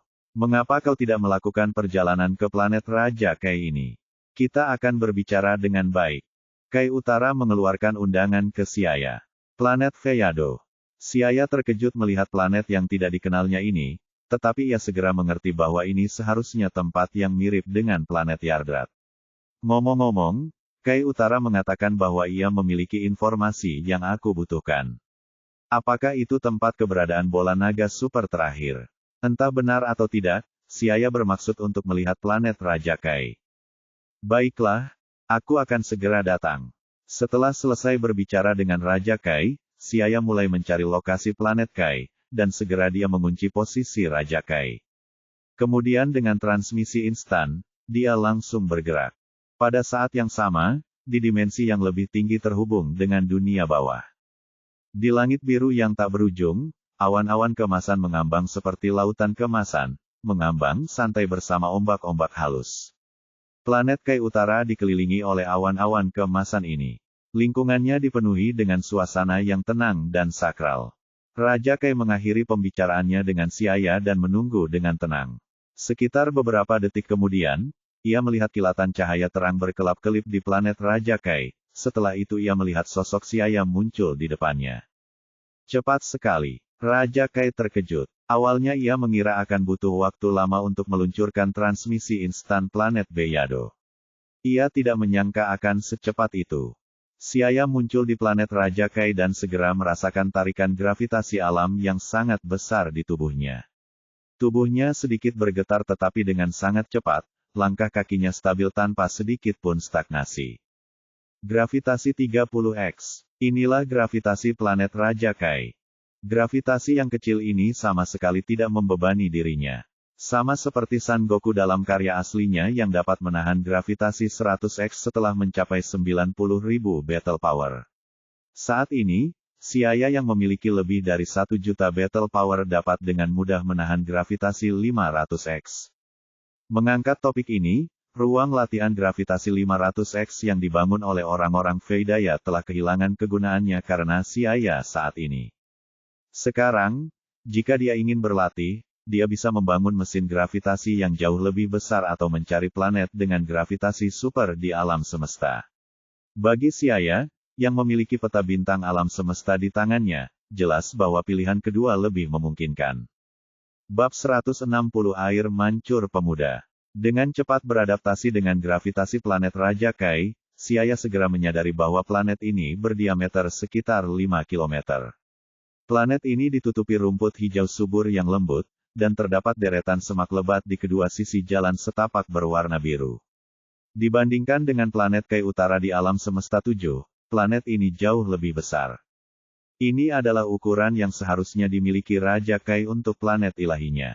Planet suci milik Kai Utara di alam semesta 7 terlalu kecil. Itu adalah hasil dari kehancuran yang dilakukan oleh Dewa Penghancur Virus.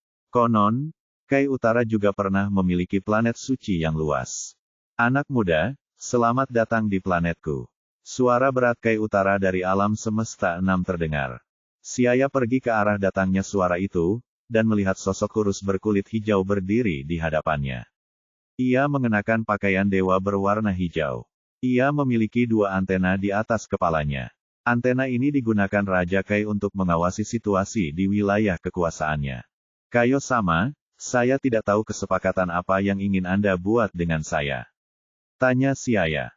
Hahaha, aku tahu bahwa konflikmu dengan Bofei dan anak-anaknya terjadi karena sebuah planet kristal berwarna jingga gelap. Dan kebetulan aku tahu keberadaan planet kristal lainnya. Aku akan menggunakan informasi dari planet kristal itu untuk membuat kesepakatan denganmu. Raja Kai tertawa, perlahan berjalan menuju suatu arah. Apa yang Kayo-sama ingin aku lakukan? Setelah mengetahui bahwa Kai Utara mengetahui keberadaan bola naga super terakhir, Siaya sangat gembira saat dia mengikutinya. Hehe, kamu harus tahu bahwa pusat perdagangan Bofei adalah benteng yang didirikan oleh Aliansi Perdagangan Semesta di wilayah utara. Meskipun Bofei yang jahat dan putra-putranya dibunuh olehmu, selama Aliansi Perdagangan Semesta menginginkannya, mereka dapat dengan cepat membangun benteng itu lagi. Apakah kau ingin aku membasmi pasukan Aliansi Perdagangan Semesta di wilayah utara? Siaya mengerutkan kening. Pasukan Aliansi Perdagangan Semesta sudah mengakar kuat, dan tidak mungkin untuk membasmi mereka hanya dengan mengandalkan kekuatannya. Tentu saja tidak. Meskipun aku juga ingin membasmi Aliansi Perdagangan Semesta secara menyeluruh, aku tahu itu tidak mungkin. Raja Kai menghela napas dan menatap Siaya, berkata, aku hanya ingin kau membunuh beberapa calon agen pusat perdagangan.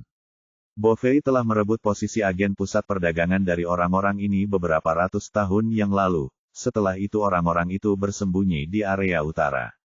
Sekarang Bofei dan putra-putranya sudah mati, saya khawatir orang-orang itu akan kembali gelisah. Jika mereka semua terbunuh, wilayah utara setidaknya bisa tenang selama beberapa dekade. Bahkan jika kemudian ada agen lain yang dipilih, kekuatan agen itu tidak akan terlalu kuat. Berapa banyak orang dan seberapa kuat mereka? Tanya Siaya. Raja Kai tertawa dan berkata, totalnya ada 17 orang, dan mereka secara alami kurang kuat dibandingkan Bo Fei. Ketika Bo Fei mengalahkan mereka bertahun-tahun yang lalu, dia bahkan tidak menggunakan Ki Ignition. Kekuatan tempur mereka seharusnya antara 150.000 dan 600.000. Siaya merenung dalam hati setelah mendengarkannya. Jika menurut kata-kata Kai Utara, kekuatan pertempuran orang-orang ini tidak terlalu tinggi, bahkan jika mereka telah membuat terobosan yang signifikan, itu hanya akan mencapai 700.000 hingga 800.000 yang tidak ada apa-apanya di hadapannya yang kekuatan pertempurannya telah mencapai lebih dari 1 juta. Selain itu, dia bahkan telah mengalahkan Bo Fei. Jika mereka lebih kuat dari Bo Fei, bagaimana mungkin Bo Fei dapat secara paksa menduduki pusat perdagangan? Meskipun planet kristal jingga gelap itu terlihat cantik dan memiliki nilai sebagai koleksi, menurutku informasinya saja tidak cukup untuk membuatku bertindak dan membunuh mereka. Siaya berdiri di sana berpura-pura mempertimbangkan sejenak sebelum dia menggelengkan kepalanya. Tentu saja, Siaya juga memahami prinsip menunggu harga yang lebih baik. Menggunakan informasi tentang bola naga super sebagai imbalan agar dia mengambil tindakan, sudah cukup. Namun, itu karena dia tahu kegunaan bola naga super, tetapi Raja Kai tidak tahu.